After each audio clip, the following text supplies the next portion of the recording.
How is it going, you lovely lot? Welcome back to Park to Prem. Today is the Champions League knockouts, and let me tell you now, I might have just had the best 4-hour session of playing Football Manager I've had all year. Like, the run we've been on is actually nuts. We left things last episode having just beaten Liverpool 3-1, which is a massive result, and from there's been a lot of matches played, and there's been a lot of wins in that time. And that is despite the fact that Sadiq and Al-Khani were away for all of January. We had to adapt, we had to overcome, we played the diamond quite a lot, and some young players stepped up. Antonio Postigo, who came for our youth intake, got 2 assists in a Champions League win. That was massive for him. Definitely not a Champions League quality player. Rodrigo Alves has made 4 starts as a left-back as well. The 19-year-old signed in the summer to be a player for the future. He's had to be a player now. His return is slightly less impressive. And in fact, even in one of the Champions League games, Nicholas Willard had to play for us at centre-mid. Unfortunately, he's now got a long-term injury. This guy could be quite good for the future. But again, definitely shouldn't have been playing for us in the Champions League, but it was a case of needs must. And despite that, we have just gone on this absolutely sensational run. We have made it through in the Carabao Cup. We won 1-0 against Chelsea on the road. We finished the job at home as well, as we slowly got a bit more of a normal look first team back together. Really dominant display over the 2 legs. We are also into the 5th round of the FA Cup. We managed to beat Norwich City 3-0. Not entirely surprising, that one. And against Fulham on the road, of course, Fulham, a good little team in this universe, we had another decent performance. A semi-rotated team for this one, but to be honest, since about February, the team has started to look a lot more normal. As for things in the league, there's actually only 8 games left of the season. We've lost 1 game. It was on the opening day against Liverpool. Of course, we got revenge against them last episode, and we've won every game. We've been absolutely sensational. We're 19 points clear. We're almost certainly going to win the league again. In fact, we've already got Champions League football secured, and it's the 1st of March. We are very much at that point in the save game where I think we do now have a super team. Even when there's a few curveballs we can adapt and overcome. It's all about winning the Champions League, which is why we're back today for the Champions League, where we're taking on Man City. Yeah, I'll be honest, of all the teams I could have played, Man City is not a team I particularly wanted to play this early in the knockouts. Now, in terms of league matches since we were last here, through January, the goals were flowing. Back-to-back 5-1 away wins. The first was against Southampton. The second was against Aston Villa. Rojas picked up a hat-trick. And I hate to say it, Guyona has kind of lost his spot in the first team to Rojas, because this man was the super sub for a while, gave him a few starts, and he became the super starter. Also, his acceleration's gone up to 13. If that gets to like 14 or 15, he is going to be one of the most well-rounded strikers in world football. And I will apologise to the newly formed Guyona fan club, because if I do just show you the season preview here, Phillips and Rojas are in the Premier League Media Dream 11 as the 2 strikers. There is no Guyona in sight, which is odd actually, because he has the most goals in the team, right, with 23 goals, which on the face of it is really impressive. But at least in the Premier League, where he's got 12 of his goals, if we just look at things here, he's only actually got 1 player of the match performance. A lot of these goals have come in the really emphatic wins against lesser opposition. Whereas by comparison, if we do just look at Jack Phillips and Rojas, we can see they have got 6 player of the matches and 8 player of the matches respectively. If I look exclusively at the league, it's also 6 for each of them in the league games. The reality is Guyona kind of adds the misery compilers when it comes to goals. Phillips and Rojas, when they play for us, have been the match winners.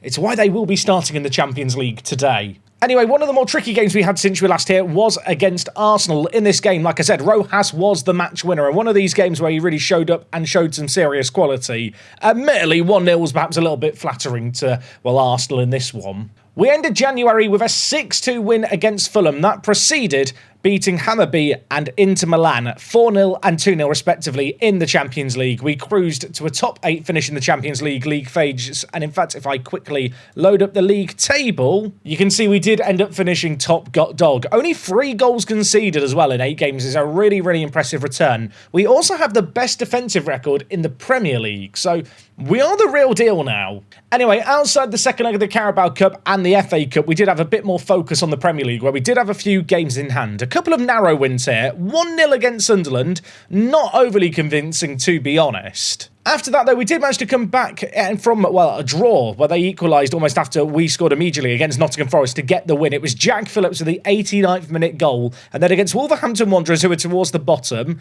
7-2. I mean, you can see the team for this game. We had Postigo on the left, Ruiz was on the right, Cardozo and Barreto in the middle. I played Viala at deep line playmaker, and this man, still learning to play defensive midfielder, had an absolutely outstanding performance in this game. Admittedly, Wolves are bottom of the table. Don't let that ruin the narrative. We were bloody brilliant. And from there, we've had 3 more wins in a row. 3-0 against QPR, 4-1 against Brentford, and then, well, at the weekend, we took on Man City, who we play in the Champions League today. We won this game. We came back from behind in this game. I played a super rotated team in this one. Like, Herrero started with Phillips up front, Postigo was out on the left, Jimenez, Cups and Gerrard were the players at the back. Of course, Gerrard, the new smaller centre-back, who I've been mocked for signing to play centre-back. He had no knowledge of centre-back when he arrived at the start of January. 2 months later, he's almost picked it up completely. Yeah, he's learned on the job. He's played 3 starts for us, and he got a start in this game here, where we managed to win 3-2. Which, I don't know, it looks like they played a fairly full-strength team in this one, although there was no Shrek present. I'd like to think that we can take the momentum from this game into the Champions League and win both legs comfortably. I do want to check. Julian Shrek, was he injured? Oh my word, he was injured. He's out for 2 to 5 weeks. Okay, if I lose to Man City without this star striker, that will be fraudulent behaviour. There's literally no other way to view it. Now, Man City and Liverpool are 2nd and 3rd in the Premier League. Not entirely surprising there. Brighton are having a little bit of a stinker, although they are still in the Champions League. They are down in 8th now. For a long time, they were right up there. I mentioned Wolves were bottom of the table. I lied. Oxford are below. But Oxford have come up over the last few years and then always finished at the bottom. So I just kind of pretend they don't exist at this point. In fact, if we go back 2 years, was it 3 years at Oxford? Yeah, they got 37 points. To be fair, it wasn't quite as bad as Wrexham's. They've been a bit of a yo-yo team, Oxford. They've come up and got 1 win in 30 games. Might be a bit harsh. I think they should be banned from being promoted next season when they go down. Anyway, we are going to dive headfirst into the first leg against Man City today. We have got the second leg following almost immediately. I do just want to refresh my memory. I don't think there's a game between the fixtures. Is there a game? Oh, there is a game between the fixtures. It's been penciled in. It's an FA Cup game against Blackburn. I will probably play a fairly rotated team for this one. I want to keep legs fresh. We're away from home for this first leg. Now, initially, I was leaning towards playing the 3-5-2, but I'm kind of second-guessing myself here. I'm thinking, away from home, shall we play the Diamond? Sadiq would be the man who makes way. Gromman would play at left-back. It'd be Suljic and Martinez in the middle. I will say on the kind of Suljic front, I've not uttered his name much, have I, since he arrived in the summer. He was a massive, massive transfer for £111 million. What I will say is, we've got the best defence in the league, and he's averaging above a 7.0 rating. So I think he is making a difference, but it's kind of one of those differences where you don't really see the difference, just the stat line show the difference. But he has been very good for us. But yeah, I think he is going to have to play centre-back alongside Martinez at the back. Martinez is one of a few players with their contract running out in 2 years' time. You might have spotted it on the squad screen here. I've renewed a load of contracts lately. I'm not going to go through them all, but there are some players on significantly more money than they were on at different points, including Osorio Silva, who is now the highest earner at the club. But I don't know, I just feel like he kind of deserves it. In terms of output from a centre mid, I mean, it's bloody good, isn't it? It's bloody good. He's only missed 1 league game all year, which in our team is wild. That's the one advantage with the fact that for whatever reason, the Brazil national team hate him and he's still yet to play for them. He never has to go on international duty, so he's always really rested. Anyway, speaking of the devil, he is going to play with Victor in the middle. I'm going to bring Cardozo in, and actually, Victor's going to be the man to lead the line as the centre attack in mid. He has some really impressive stats, by the way, in the Premier League. He has the most key passes in the division with 99. Rojas does have the most shots with 93. I'm not really sure if that's impressive or not. In terms of average rating, by the way, Rojas, Phillips and Silva are the 3 top performers in the Premier League for us. Shrek and Fitzgerald for Man City are up there. Of course, Fitzgerald,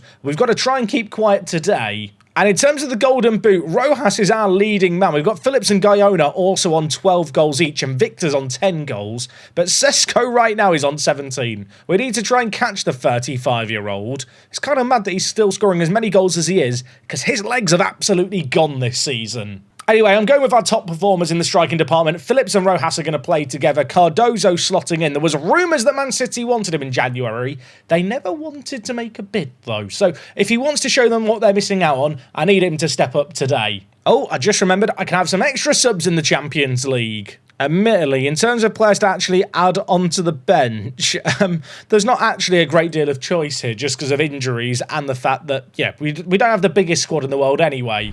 We're away from home, the snow is falling, and they are playing the 4-2-4. We've set ourselves up specifically because we know this system. We've played Man City so many times over the years, I feel like I know them inside and out at this point with their current manager. I am going to hope that we can just punch a hole through the middle and really overwhelm their two-centre mid setup. Okay, ladies and gentlemen, it is the Champions League knockout rounds in terms of first-round draws. I'm going to be honest, playing Man City away immediately doesn't feel like the kindest of games that the fixture ticker could have generated for us. I think in this away leg, if we keep things to at least a 1-goal margin, I'd back us in our own back garden to go and really give them a good performance. I think based on how this leg goes, that will probably shape, do we go with this diamond shape or do we go to the 3-5-2 when we're at home? I think, the 3-5-2 is just a little bit more lethal. I feel like when we're at home and we've got confidence, we've got the fans behind us, that is the system to play.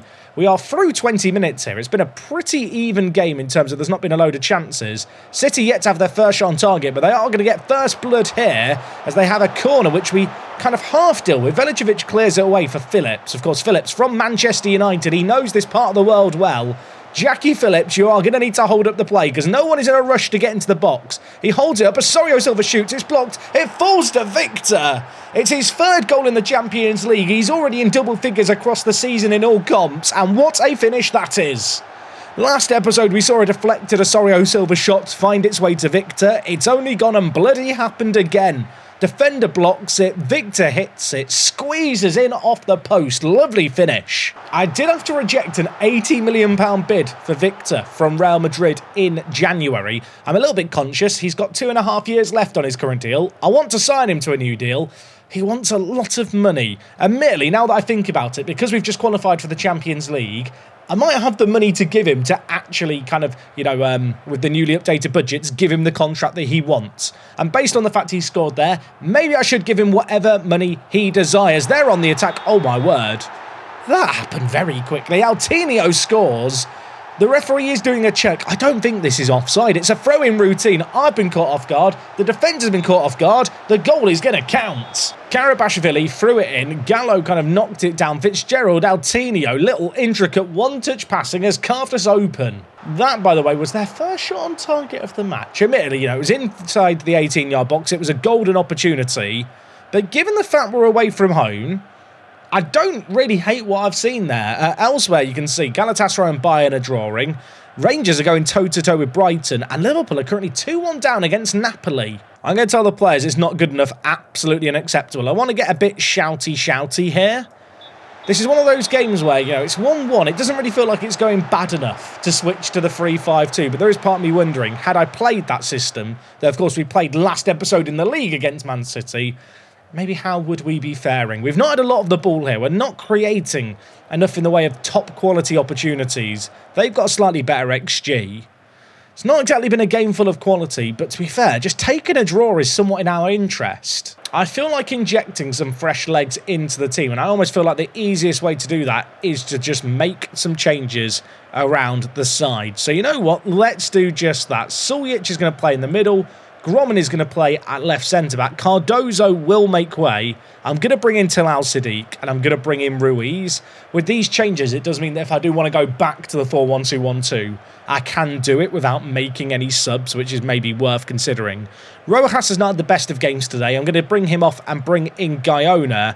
In the midfield, Barreto has popped up with some fairly important goals lately. I do feel like Osorio Silva and Victor haven't really put a foot wrong, but I sometimes just feel like fresh legs are the name of the game. The alternative change would maybe be to bring in Russo at defensive midfielder for Velikovic. Velikovic has been clocking up a lot of minutes lately in the team. I feel like just making a change here and bringing in Russo is maybe a bit sensible. It's going to be a quadruple change. 4 side changes made, 3 in the midfield. Going to shout some encouragement at the players. And well, I'll be honest, we've got 20 minutes here where I feel like we might be holding on a little bit more than I would like. But if we could hit them on the counter, it would be nice. Man City have definitely stepped things up, having seen us go ahead. They're on the attack here. It's into the middle. Gallo puts it through Minabrez's legs. Lopez here just played it back. It was dinked in by Pavlovic. I think, oh no, it was Lopez who dinked in. Gallo here shoots. And Minambres, mate, close your legs. What are you doing, you dingus? The snow is falling. We are a goal down. I feel like there's something poetic going on here. When they make the movie, they'll crank up the snow to be a lot more intense than it is here. Osorio Silva tries to skip past his man, loses out. Gallo wins it. And, well, it's a tactical foul by Ruiz, which has not seen play stopped. It wasn't tactical enough. Lopez is going on his own. Minambres makes the stop on this occasion. I'm going to level with you as we kick the ball out of play. I assume there's an injury here. I don't really like what I've seen since we've changed systems. I'm going to make a change that I've made on a couple of occasions. I have to play asymmetric with Sadiq out wide. We'll play him as a winger. And then I'll move Victor across because Sadiq can't play at centre mid. So it's a little bit scuffed, but actually in terms of shape, it's not the weirdest thing I've ever done. He's basically a wonky diamond where we're playing more down the left-hand side. In terms of instructions, I'm going to get rid of progress through the middle here. I want us to be a little bit more unpredictable.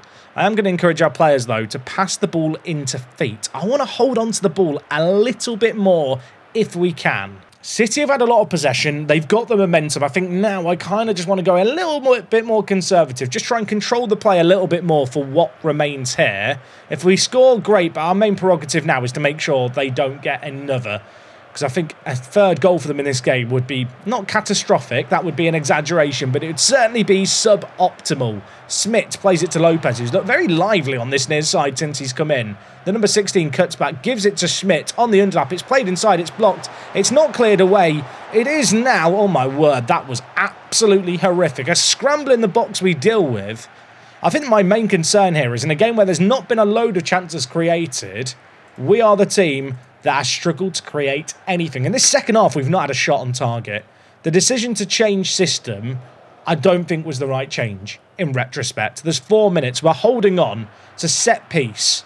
A goal here would be an absolute gut punch. Smith is the man over it. It's such a long way out. If he's not crossing this, I don't feel in danger. That could be final last words. He goes short. They score. The flag's raised by the linesman, so I'm given hope this won't be given. I said if they didn't cross it, I'd feel fine. To be fair, they gave it short. So it technically wasn't a cross, but you know why I wasn't worried? Because I knew it was going to be offside. Honest. Okay, there's 1 minute left here. It's not the best first leg. It's not the worst first leg. If there's a crumb of comfort, first leg, or first half of the leg, we were brilliant. In the second half, I'll be honest, they absolutely demolished us, didn't they? We were not good enough there. But you know what? Home and away advantage is a massive thing, especially in the Champions League in Football Manager. I feel like it's cranked up to 11, that home and away kind of advantage, disadvantage. We're only a goal down. I know we can beat Man City. Might be controversial. I'm not overly worried yet. Anyway, we have got Blackburn midweek. Sorry to any Blackburn fans around. I'm not interested in taking on your League One side.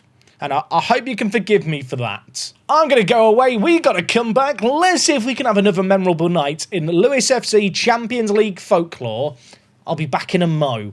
This inbox item should not annoy me as much as it does last year's beaten Champions League finalists, Lewis. Why not just call us Champions League runners-up? Last year's beaten. It's not very flattering, is it?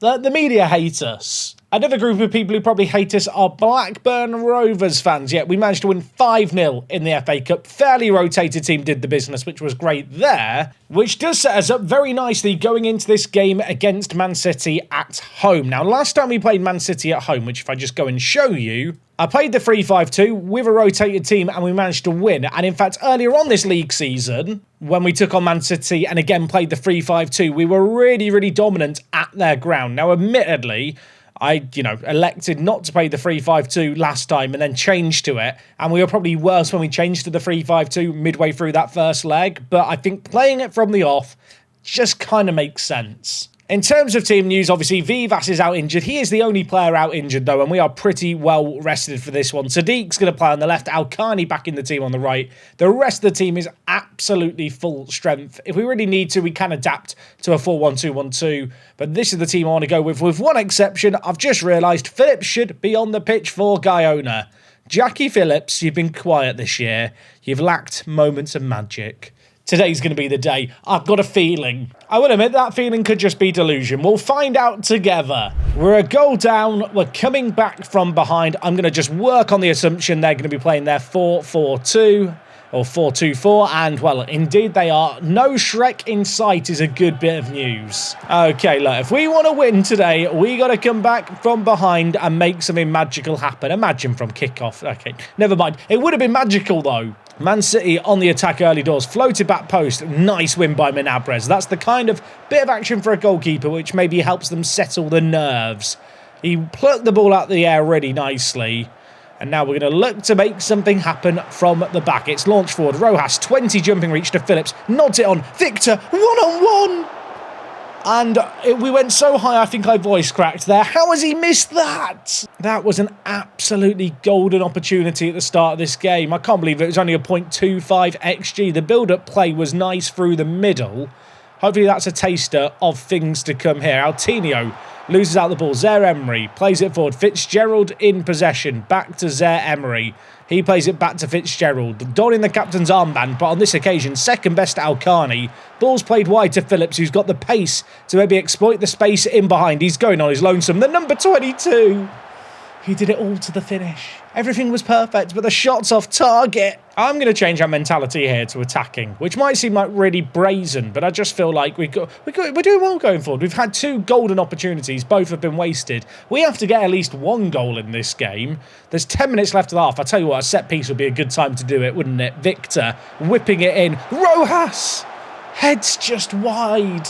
For all the possession Man City have had in this game, they have done very, very little with it. We've been on the attack again and again and again. We've got another set piece here. Victor's over it, looking for Rojas. He jumps, he headers it, he hits the crossbar. Suljic dinks it back in, it's cleared away. How are Man City still in this game on the night? We've had a handful of chances that all could have gone in on another day. For all of the efforts, we've only actually had 2 shots on target, but 10 shots make that 11 to their 2. It's been one-way traffic, but we've not scored, and we know we have to score. I'm going to get shouty with the players. I'm going to tell them that the defenders, they've got the ability to make a difference. I'm going to tell the strikers the exact same. Sadiq is actually on a 6.3 rating at left mid.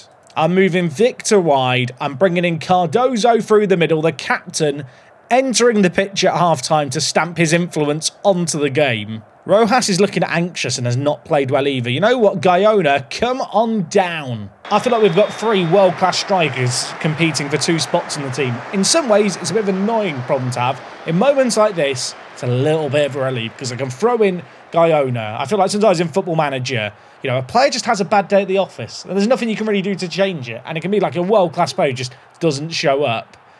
And just having the alternative to throw on when it's needed is just always a good thing. We're coming up to an hour played here. There's not been any highlights through this second half. Maybe that can change here. We've got them deep in their own territory, Man City, but they are in possession of the ball and knocking it around, dare I say, with a little bit of confidence. Sponner, Arda Güler. We went to latch onto the loose ball there and couldn't get it. It's now Altinho through the middle, charging forward, all on his lonesome. Minabrez had to save that. Right, I'm going to go a little bit more direct, but actually lower our tempo down and tell the players just to play slightly narrow rather than very narrow. I am also thinking at this point, in possession, Osorio Silva, mate, just get forward and attack that space. In fact, you know what? I'm going to have him play through the middle and then have Velicevic step up to play at centre mid as a midfield playmaker. We are going to lose that kind of deeper lying player. I'm going to put distribution on mixed and also on balance for distribution. With us losing the deep line playmaker, it's not always the best idea to go through our centre-backs. Al-Khani is looking tired. We will bring in Ruiz for him. I've got 2 subs left in my back pocket. I'm thinking about where I want to change things here. I mean, our back 3 don't have good ratings, but I think that's just a Football Manager thing where they're not having a lot to do, like tackles, interceptions or headers. And as a result of that, despite the fact we've got a clean sheet, until we get to full-time with a clean sheet, it just doesn't contribute to their ratings. It's one of the big flaws with the rating system in Football Manager. I kind of feel like I want to just go with these 3 changes for now. There is still half an hour left. We need something. We need anything. We need a hero. They've got a set piece. Not like this, Football Manager. Stop it. Stop. Please stop. Sponner shoots, hits the crossbar. That was scary. Oh my word. I feel like so much of our season every year hinges on the Champions League. Crashing out in the first knockout round would be the earliest we've ever gone out this competition. It can't happen. It shouldn't happen. Hopefully it won't happen. We're in possession. Cardozo bringing it forward on the near side, floats it. Osorio Silva's under it, headed away. Only as far as Ruiz. He plays it in. Gaiona, Martinez, Velicevic. This is nice. This is pretty. Cardozo shoots over. It was half an opportunity. I mean, look at the stats for this game. I feel absolutely disgusted. Going to tell the players to bypass the press. Look to get it into space. Play wider if we need to now. We have 8 minutes left. We are going more attacking. We're going to leave ourselves open at the back, but I kind of feel like I've got to do that at this moment in time.